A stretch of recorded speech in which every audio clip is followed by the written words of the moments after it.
فیلم آقای ندیم. دیروز زیاده اون دو جای برابر شدیم. خب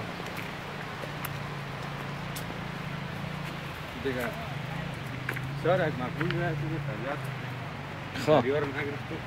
خب اون برداری شد. خب دیگه چی میکنی مسلمانا؟ خب خب خب آفرین آفرین آفرین.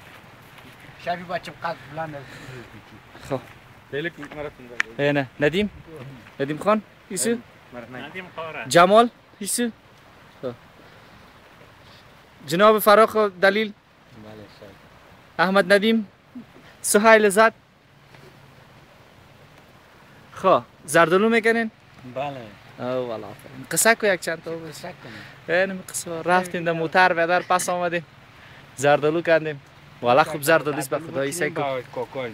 والا خوب زردالو سیکتی اینا با کامرا معلوم نمیشه. اینا رو می‌بینی؟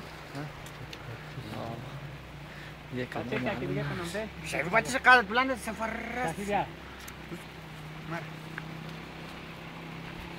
من دیگه صدا قبول دینا بتل. یه گرجی رو برو. من تو گرجی خانه میبرم. یک گرجی رو میبرم. ندیم اینجا بسیار خوبش هسته بیار اینجا بگی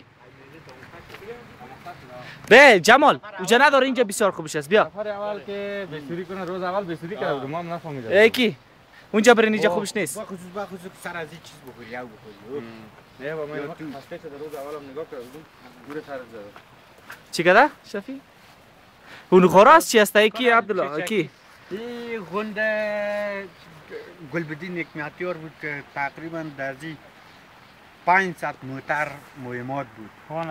دمی خور دمیخوار چی رقم زوم میشه ندیم پنشیر بردن. چی رقم یک زوم دستور میشه برداری کو. چی رقم زوم میشه اما تو بگی اون طرف سیکو بارا بگی که چیز است 500 موتر رو چی رقم بالا کرده بودن کل موتر میره داخل. از کجا بکنم؟ از کجا موتر داخلان میره. فرق از کجا بکنم؟ ندیم یک کلیپ یاد هست که در فیلم احمد شاه مسعود که بوده که موتر کماس که دور میخورد نه همیشه نباشه مو یعنی پنشیر بود. شاید مهماتش پنشیر میبردن. نه کی فراخ یک دونه چیز بوده نه یک دونه کلیپ بوده پیش ندیم دو همین دورانای جنگ بود نه هفته و هفته و دیشه سوگواره. نه فراخ نه فراخ آجو با زنمو دو موبایل از سوپ با چیز میشه چه خراب شده مو خوش چی چکیست بگی درختای صاف شد. تو بچه یا از بچه خاله دست یا نه؟ ها یا ماری تموز باشین گنجین یک دفته صافی اونجا برزنگی کوره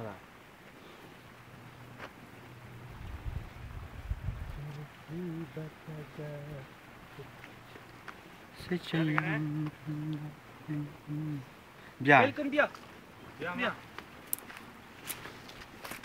امروز جمال یک آزار میدیم ما را آزار ندیم جمال غرق میکنیم. فرخ نمیخوام جمال یک غرق میکنم نه بس ببین نه ما غم غرق تا ندارم امی ما تکلیف گوش دارم فهمیدی تا گوشم که بره وضعیتم خراب میشه این یک کار دارم من باش یعنی مال باور که شربت و دوای من قطعی آوردیم